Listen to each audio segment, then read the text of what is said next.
Well, what we learned in February and had learned again in April on the 13th and 14th when ERCOT had to send out capacity warnings. And again, what was that, the second week in June when they had to do the same thing again. What we learned is several things. First, the power plants and a lot of the pipeline and oil field infrastructure needs to be winterized, and the wind turbines too. Although, of course, the wind people say, well, you can't expect wind to perform when it's cold or when it's hot. I just saw another wind expert the other day on a Bloomberg piece saying, well, when it gets real hot, we don't expect the wind to perform anyway. So when we really need it, wind's not there. But none of those are winterized in the state. We have a definite lack of reserve capacity on the grid. There's no question about it. Yet people still continue to try to argue that point, which is crazy.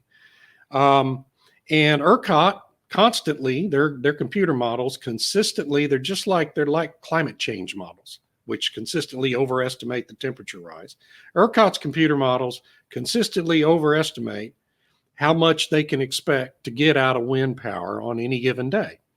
And so when you look at those days in April and again in June when we had lack of capacity warnings and asking people to conserve energy from ERCOT, on all those days they had estimated they're going to get 10 to 12 megawatts out of the wind industry in the state, and instead they got 3.5, right, because the wind stopped blowing. And they did it during February too. I mean, you can just look at the charts ERCOT published. They consistently overestimated how much they were going to get out of wind on those days. And, ultimately at one point, wind was generating about 3% of its capacity. And yet everyone in the news media points fingers at natural gas, which had lost at one point about 35% of its capacity offline. And so those are the things we learned.